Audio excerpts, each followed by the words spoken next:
Rojbaş, merhaba sevgili izleyiciler. Gündem analize hoş geldiniz. Ramazan bayramınız mübarek olsun ve İran Savaşı'nda gelinen aşama ne? Savaş 20. gününü geride bırakmak üzere ve İran'daki durum giderek daha karmaşık bir hal alıyor. İsrail'den yeni açıklamalar var.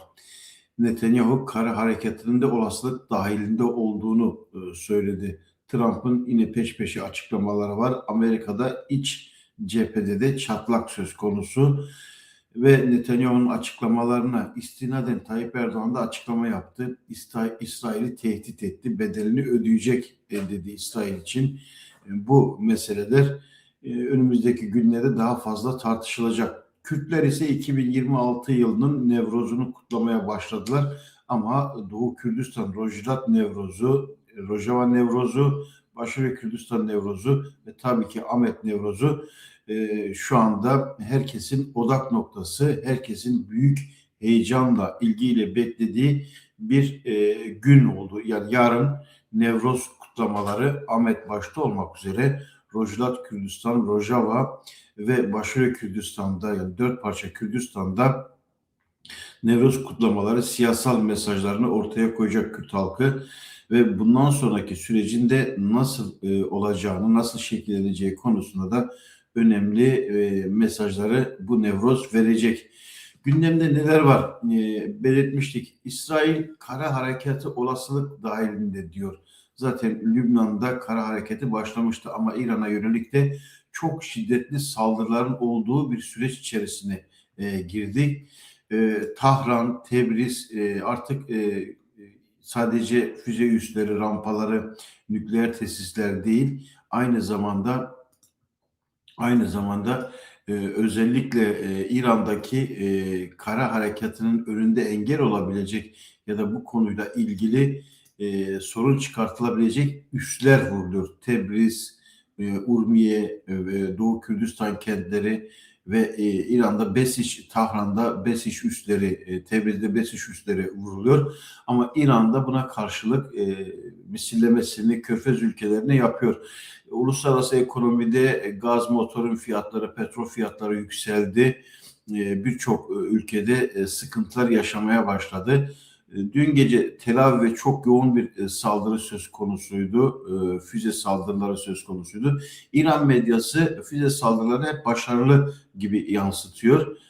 Ama İran'ın işlerinde de müthiş patlamalar söz konusu. İsrail'in saldırıları çok yoğun bir şekilde kendisini gösteriyor. Ama bazı haberler yapay zeka ile oluşturulmuş algı oluşturmak için, psikolojik savaş için taraflar bunu yoğun bir şekilde kullanıyor. Ama referanslı medya kuruluşları, bağımsız gazetecileri, yerel kaynaklarda yapılan saldırıların dehşet sonuçlarını paylaşıyorlar önemli ölçüde.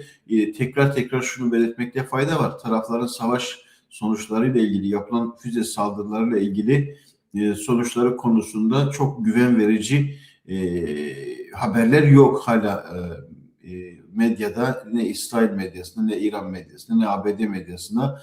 Ama savaşın şiddetini herkes biliyor. Tel Aviv'deki saldırının sonuçlarını görüyorsunuz. İran balistik füzelerle saldırıyor.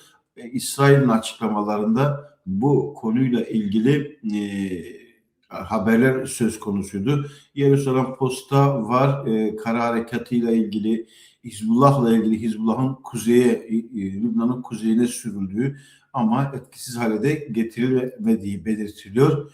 Bu da önemli bir nokta çünkü İsrail ayrıca kendi medyasında Netanyahu'nun açıklamalarını, Trump'ın açıklamalarını eleştirel bir yanıyla da veriyor. Ama İsrail medyasındaki en önemli ya da İsrail cephesindeki en önemli haber nedir diye sorarsanız bu haberin Trump'ın açıklamaları vardı. Ardından Netanyahu açıklama yaptı ve Netanyahu bu savaşın ne zaman biteceğine ilişkin bir yanıt verdi. Ne kadar gerekiyorsa o kadar sürecek dedi. uluslararası kamuoyuna hitaben İngilizce yaptığı bir değerlendirme savaş insanların düşündüğünden daha hızlı bitecek ifadesini de kullandı. Ama çelişkili bir durum söz konusu ama İran'ın nükleer programı çökertmek, balistik füze programı çökertmek ve rejim değişikliğine yol açmak gibi 3 hedefe odaklandıklarını belirtti. Ve Pars doğalgaz sahası meselesine ilişkin İsrail Pars doğalgaz rafinerisine karşı tek başına harekete geçtiği itirafında bulunuyor. Trump'ın gelecekteki saldırıları ertelemelerini istediğini ve İran'ın enerji tesislerine saldırı düzenlemekten kaçınacaklarını söyledi. Bu konuyla ilgili İran füzesi korkusuyla yer altında yapıldı diyor toplantı haberlerde. Netanyahu İran Devrim Muhafızlar Ordusu'na karşı İsrail Ordusu ve Dış İstihbarat Teşkilatı Mossad'la birlikte harekete geçtiklerini belirtti. Bu da kara hareketi konusunda artık suikastlara dönük mü ya da daha değişik bir nokta mı bunu göreceğiz. Ama Tayyip Erdoğan'ın İsrail bedelini ödeyecek açıklaması var. Bu açıklamada birçok yönüyle önümüzdeki süreçte çokça tartışılacak haberlerin başında geliyor açıklamaların. Çünkü belki de Türkiye bu açıklamayla kendini hedef haline de getirdi diyebiliriz İsrail'e karşı. Erdoğan'ın İsrail bayram mesajında bunu verdi. Orta Doğu şu anda kaynıyor diyor. Bu Siyonist İsrail malum yüzlerce binlerce insanı katletti. İnşallah bunun bedelini de ödeyeceğinin şüphem yok diyor. Bayram namazı çıkışında yaptığı açıklama ve bu açıklama kendi başına İsrail ile Türkiye ilişkisi, İran savaşı sonuçlarının Türkiye'ye nasıl yansıyacağını gösterecek. Çünkü İsrail ve Türkiye arasında hem Gazze üzerinde hem de farklı son süreçte cepheleşme söz konusuydu. İsrail Türk devletini Şer cephesinde yer almakla birlikte suçluyordu. Daha önce kendisi tehlike olarak Şer cephesinde İran odağı koymuştu. Ama İran, Suriye vardı, Hizbullah vardı. Şimdi o Şer cephesinin iki ayağı önemli ölçüde zayıflatıldı. Suriye ve Lübnan Hizbullah'ı İran'da zayıflamaya başladı. Dolayısıyla yeni Şer cephesi tanımında Türkiye, Katar ve Suriye'deki cihadist örgütler söz konusuydu İsrail için. Yeni güvenlik stratejisi de İsrail bunu defalarca İran Savaşı'ndan önce de gündeme getirmişti. Erdoğan'ın bu açıklamasının kısa zamanda dünya medyasında da yer alması, İsrail medyasında da yer alması muhtemelen gün içerisinde ve sonraki günlerde bu açıklamasına ilişkin çok sert yanıtlar İsrail'den gelecek. Dolayısıyla Türkiye İran Savaşı'nı durdurmaya, İran'daki statükoyu korumaya dönük diplomatik alanda da çabalara başlamıştı. Hakan Fidan bu konuda girişimde bulunmuştu. Devlet Bahçeli'nin de benzer açıklamaları vardı. Tayyip Erdoğan'la benzer. Şimdi bu açıklamalar İsrail cephesinde çok sert bir şekilde gündeme alınacak ve yanıt verilecek. Bu yanıt bir siyasi diplomatik, bir diğer yandan da orta ve uzun vadeli Türkiye'ye yapılabilecek müdahalenin aynı İran'a, Suriye'ye, Irak'a yapılacak müdahalenin de bir argümanını, bir parametresini oluşturacak. Çünkü bu dönemde bu sözlerin işte İsrail'in bedel ödeyeceğine ilişkin sözler ismini değiştirin. İran'daki mevcut rejim de bunu böyle belirtiyor. İsrail karşıtı bütün güçler de bunu böyle belirtiyor ve Türkiye Cumhuriyeti Cumhurbaşkanı sıfatıyla Tayyip Erdoğan'ın bu açıklaması kuşkusuz İsrail tarafından çok da böyle ıskartaya çıkartılacak bir açıklama değil. İsrail medyasına biraz daha derinden baktığımız zaman bu işte İsrail'in ABD'yi savaşa sürüklediği tartışması vardı. ABD'li istihbarat direktörünün istifasıyla o gündeme gelmişti. Bu konuyla ilgili şimdi daha farklı. Netanyahu, İran, ABD ve İsrail işbirliği sayesinde en zayıf döneminde rejim değişikliği mümkün diyor. Netanyahu bu İran'a yapılan müdahalede İsrail'in kendi kararı olduğu, ABD'nin de kendi kararı olduğu konusunda bir açıklamada bulundu. ABD'deki iç tartışmalara biraz daha biçim vermek için yapılan bir açıklama. Şimdi İsrail Hizbullah'ı Lübnan'ın da daha kuzeyine doğru itiyor. Bu ona zaman kazandırıyor ama güvenlik sağlamıyor diyor. Yani İsrail medyasında Hizbullah'a yönelik, Lübnan'a yönelik daha radikal bir tedbirin alınması gerektiğini belirtiyor. Enerji savaşı yakıt fiyatlarını yükseltiyor. Trump'ın yeni açıklaması ve İsrail Tahran'ın kalbine şiddetli saldırılar düzenliyor. Bugün sabah saatlerinde önemli bir saldırı daha gerçekleşti Tahran'a. Bu saldırının akıbeti, sonuçları henüz belli değil. Çünkü daha önceden de tartıştığımız gibi İsrail'in bu savaşta şimdi daha net bir şekilde söylüyor, balistik füze rampalarının ya da çalışmalarının durdurulması, öte yandan e, İran'ın nükleer çalışmalarını durdurmak ve bir de şu anda İran Tahran'ın kalbine saldırılar söz konusu. Bu konuyla ilgili yeni açıklamalar söz konusu.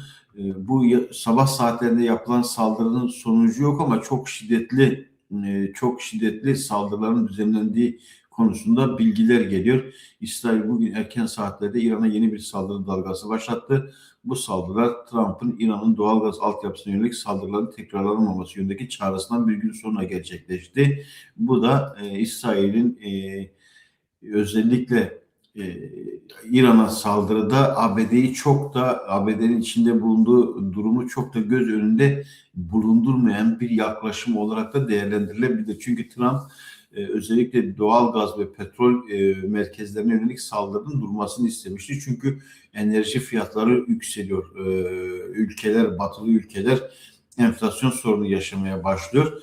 Dolayısıyla İsrail bu çağrıları görmezden geldi ve bu sabah saatlerinde ciddi bir saldırı dalgası daha başlattı. Netanyahu'nun açıklamalarında kara hareketi de dahil olmak üzere İran rejiminin bitirmeye kararlı olduğunu ve muhaliflere tekrar çağrıda bulunuyor. E, Bu arada hem İsrail medyasında hem ABD medyasında Pehlevi ailesi daha fazla ön plana çıkartılıyor. Aynı zamanda da Rojlat Kürdistan ve Belücilere yönelik de dikkatler oralara da kesilmiş durumda. Çünkü Kürt örgütlerinin de çok ciddi açıklamaları vardı. PEJAK'ın önemli açıklamaları vardı. Rojlat Nevroz'u çok ciddi bir şekilde gündeme gelecek. 2026 Nevroz'u önemliydi ama 2026 Nevroz'unda belki de en önemli gündemlerden bir tanesi Rojlat Kürdistan'daki geçen yıl yapılan Nevroz böyle görkemli bir şekildeydi. Bu yıl ise daha farklı bir anlam taşıyor. Nevroz aynı zamanda Mart ayı Muhabat Kürt Cumhuriyeti liderlerinin idam edilişinin yıl dönümü bu aya denk geliyor. Dolayısıyla Rojlat Kürdistan'daki Nevroz, Ahmet'teki Nevroz birçok yönüyle 2026'ya mesajını verecek. Doğu Kürdistan'daki durum, Rojava'daki bu yılın başında başlayan ve hala devam eden kazanımlar, riskler ve bazı kayıpların iç içe olduğu bir süreç yaşandı. Ama son dönemde biraz daha stabil bir hal almaya başladı. Savunma Bakan Yardımcısının Rojava'dan gitmesi, Şam'daki yönetimi, Kürtlerin Rojavaların ortak olması, esir değiş tokuşu, Kobani üzerindeki ablukanın biraz kaldırılması, Afrin'e geri dönüşlerin sağlanması, Kürtlerin silahlı güçlerin Rojava'da Tugay ve Tümenler şeklinde, asayiş güçleri şeklinde kurumsallaşması, yasallaşması da oldukça önemliydi.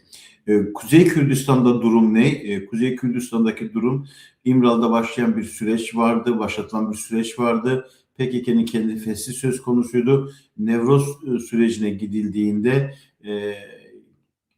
Murat Karayılan HPG Genel Komutanı bir açıklama yapmıştı. Doğu Kürdistan'ı savunmaya kararlı olduklarını, Kuzey Kürdistan'da da bütün olasılıklara karşı yine hazırlıklı olduklarını, Türkiye'nin samimi adımlar atması gerektiğini, Kürtleri tanıması gerektiğinden bahsetmişti. Ama gerilla güçlerinin Doğu Kürdistan'ı her koşulda savunacaklarını belirtmişti. 2026 Nevroz'una giderken Başarı Kürdistan bir savaş alanı. Bunu da belirtelim. İran'ın saldırılarının hedefi haline geldi. Bir yandan da Şii milis güçler, İran'a bağlı Şii milis güçler Irak içinde Güney Kürdistan'a saldırılar düzenliyorlar. Bu saldırıların gölgesinde, bu saldırıların etkisinde Başarı Kürdistan'da da hem bir ulusal birlik atmosferi söz konusu, hem kendisini savunma hem de uluslararası alanda diplomatik ilişkileri geliştirme konusunda Başarı Kürdistan'da önemli bir merkez. Yani Kürdistan'ın dört merkezinde Orta Doğu'yu şekillendiren, belirleyen gelişmeler söz konusu. Rojava-Suriye ilişkileri, Başarı Kürdistan-Irak ve İran ilişkileri, Bakü Kürdistan, Türkiye ve diğer parçalar ilişkileri, en önemlisi de Rojava'daki durum. Rojava'daki durumda kendi başına çok büyük bir süreci ifade ediyor. Rojava'daki Kürt siyasi örgütler askeri ve siyasi birliği, ulusal birlik konusunda da önemli bir mevzi kazandırdı Kürtlere. Önemli bir emsal örnek oluşturdu, deneyim oluşturdu. Ve İran'daki değişim, İran'daki çatışma, şiddet, savaş devam ederken Kürtlerin bir arada durması Kürtlere büyük avantaj, ulusal birlik konusunda büyük avantaj sağlıyor. Zaten Sayın Karayılan da bu konuyla ilgili vurgularda bulunmuştu. Kürt Birliği, Demokratik Birliği'nin zamanıdır. Belki bu Nevruz, Kürt Demokratik Ulus Birliği'nin, Demokratik Kürdistan Birliği'nin inşası içinde start verilecek bir kurumsallaşacağı, siyasal ve askeri diplomatik alanda kurumsallaşacağı bir sürecin başlangıç noktası da olabilir. 2026 Nevroz'unun böylesine önemli özellikleri söz konusu. Ama belirtelim, Türkiye'de özellikle bu süreci sabote etmeye çalışan bir mekanizma söz konusu. İşte Sözcü gazetesi, Türk ulusalcılarının gazetesi sürekli manşetlerini İmralı'ya, statüye, işte millet izin vermez ve benzeri Sayın Öcalan'ı hedef gösteren, Kürtleri aşağılayan, Kürt düşmanlığı yapan yayınlardan bu süreçte daha fazla, mesela bayram zamanında ortalığı geren manşetler atıyor. Kendi YouTube kanallarında, televizyon kanallarında, gazete sayfalarında bu tür durumları sürekli gündemde tutmaya çalışıyorlar. Dolayısıyla süreç biraz daha kırılgan bir noktaya gidiyor. Her ne kadar Devlet Bahçeli'nin açıklamaları, Tayyip Erdoğan açıklamaları olsa da, DEM Partisi heyetinin açıklamaları olsa da süreç uzadıkça, yasal bir zemine kavuşmadıkça, Kürtlerin hakları anayasal güvenceye alınmadıkça işte İran'daki durum gibi, Suriye'deki ya da Irak'taki herhangi bir belirsizlik, kaotik durum Türkiye'de sıçrayabilir. Ama günün en önemli öne çıkan gündemlerinden bir tanesi Netanyahu'nun açıklamalarıydı. İran'a nükleer gücünün zayıflatılması, ortadan kaldırılması, balistik füze üslerinin ortadan kaldırılması ve aynı zamanda kara hareketiyle rejimin değişikliğe sürüklemesi konusunda İsrail-İran savaşında kararlı tutumunu açıkladı. Çünkü Trump'ın biraz ikircikli bir yaklaşımı vardı. Netanyahu'nun bu açıklaması bu sürece müdahale anlamı taşıyor. Erdoğan'ın İsrail bedelini ödeyecek açıklaması önümüzdeki saatlerde, günlerde bunun yankısı İsrail'den nasıl çıkacak göreceğiz. Ve İran'daki son durumda çok yoğun sabah saatlerinde bir saldırı dalgası başlatıldı. Kürtler de Nevroz'a hazırlanıyor ve bu Nevroz'la birlikte Doğu Kürdistan başta olmak üzere Kürdistan'ın tümünde ulusal birlik, ulusal savunma gücü, ulusal diplomasi, ulusal siyasal birlik konusunda daha fazla adım atılacak, bu görülüyor. Tekrardan şimdiden Nevroz Piroz ediyoruz. Bütün inançlı Müslümanların Ramazan bayramını kutluyoruz ve tekrar buluşuncaya dek hoşça kalın diyorum. İzlediğiniz için, yorum yaptığınız için, paylaştığınız için de ayrıca teşekkürler. Tekrar buluşuncaya dek hoşça kalın diyorum.